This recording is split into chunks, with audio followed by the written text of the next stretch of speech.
నమస్తే, welcome to TV 999 news. ఇక వార్తల్లోని వివరాలు చూద్దాం.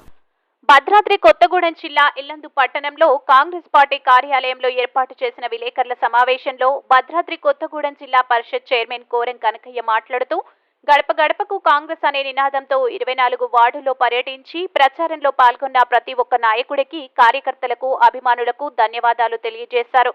నిర్వహించిన గడప గడపకు కార్యక్రమంలో అనేక సమస్యలు ఉత్పన్నమయ్యాయని, ప్రధానంగా డబుల్ బెడ్రూమ్, పెన్షన్, గృహలక్ష్మి, దళిత, బీసీ, మైనార్టీ బంధు పథకాలు ఎవరికీ అందటం లేదని ప్రజలు వాపోతున్నారని, ఇలా చేయడం ఎంతవరకు సమంజసమని మండిపడ్డారు. రాష్ట్ర కేంద్ర ప్రభుత్వం ప్రవేశపెడుతున్న అభివృద్ధి సంక్షేమ పథకాలు అర్హులైన లబ్ధిదారులకు చేరాలని ఈ సందర్భంగా ఆయన డిమాండ్ చేశారు. అభివృద్ధి చేస్తున్నామని గొప్పలు చెప్పుకుంటున్న బీఆర్ఎస్ పార్టీ తమ పార్టీ వారికి మాత్రమే ఈ సంక్షేమ పథకాలు అందేలా చేస్తుందని, పేదలకు అందాల్సిన సంక్షేమ పథకాలు ధనికులకు అందజేస్తుందని, సంక్షేమ పథకాలు ఎవరికి అందజేస్తుందో చూసుకోవాలని హితవు పలికారు.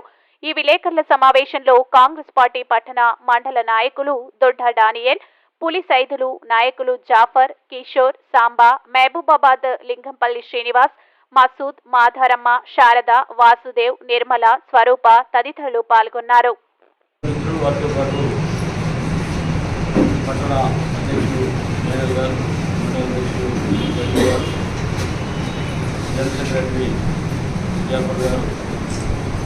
మండల కమిటీ మొత్తాన్ని కూడా మహిళా సోదరుల వల్ల కూడా చాలా సంతోషం. ఎందుకంటే ప్రతి గడపలో కూడా నాతో పాటు ప్రయాణం చేసినటువంటి ప్రతి ఒక్కరికి కూడా మండల టీవీ కానీ అదేవిధంగా పట్టణ కమిటీ కానీ ప్రతి గంట ధన్యవాదాలు. ఏ గడపకి వెళ్ళినా కూడా తెలంగాణ ప్రభుత్వం వచ్చి దగ్గర నుంచి మాయమాటలు చెప్పి ప్రయాణం చేస్తున్నారు తప్ప ఎవరు కూడా న్యాయం జరగలేదని చెప్పి చెప్తా ఉన్నారు. ఎందుకంటే ప్రతి గడపలో కూడా గృహలక్ష్మి పేరుతో అబద్ధం మోసపోతే మాటలు చెప్పి మాకు పట్టలు లేకపోతే మేము గృహలక్ష్మి ఇవ్వలేమని చెప్పి చెప్తాం. ఎవరి వాళ్ళది ప్రభుత్వం ఇవ్వాలి. ప్రభుత్వం ఎవరి దగ్గర ఉంది? తెలంగాణ రాష్ట్ర ప్రభుత్వం దగ్గర ఉంది. వాళ్ళు ఇవ్వాల్సినటువంటి పరిస్థితుల్లో మరి మాకు పరిస్థితి అయ్యా మా పరిస్థితి ఇలా ఉంది, పట్టా బుక్ లేకపోతే గృహలక్ష్మి ఎలిజిబుల్ కాదు అని చెప్పి మరి ప్రతి వార్డు కూడా చెప్తాను. ఇది సరైనది కాదని చెప్పి ఈ సందర్భంగా చెప్తున్న. వారితో పాటు దళిత బంధు కూడా వారికి నచ్చిన పేర్లకే తప్ప మిగతా వాళ్ళకి ఇచ్చే పరిస్థితి లేదు. ఎందుకంటే బిలో పోటీ ఉన్న వాళ్ళకి దళిత బంధు ఎందుకు చేయాలి? ఎవరు పేదలు, నిరుపేదలు ఉన్న వాళ్ళకి సెలెక్ట్ చేసి అందరికి ఇవ్వాలి. ప్రతి ఒక్కరు ఎందుకులే, కానీ ఆర్థికంగా ఉన్నోడికి గురించి పేదల, నిరుపేదలు ఉన్నవాడికి అసలు ఇవ్వకుండా ఉన్నది.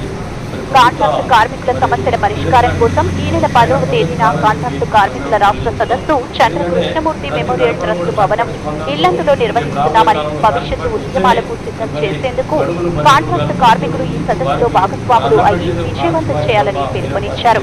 ఈ సమావేశంలో సిపిఐ ఎంఎల్ ప్రజాపంత, టేకులపల్లి మండల కార్యదర్శి ధర్మపురి వీర బ్రహ్మచారి, ఐఎఫ్టియు జిల్లా నాయకులు పాయం వెంకన్న, షఫీ, శివాబాబు, ప్రసాద్ కుమార్, రఘు తదితరులు పాల్గొన్నారు. తెలియపరచడం జరుగుతోంది. ఇంత అద్భుతమైనటువంటి పరిపాలన చేసేటువంటి పార్టీ కాంగ్రెస్ పార్టీ తప్ప వేరే పార్టీ లేదు.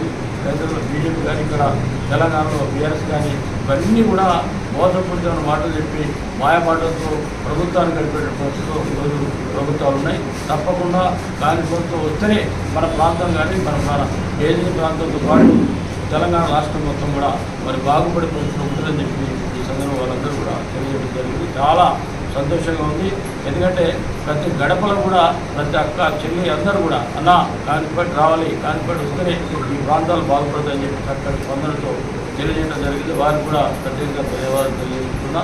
వారితో పాటు ఇంత పెద్ద ఎత్తున ఇది 10-12 రోజులు నాతో పాటు నడిచినటువంటి అక్కలు, చెల్లెళ్ళు అందరూ కూడా మరొకసారి ధన్యవాదాలు తెలియజేస్తూ సెలవు తీసుకుంటూ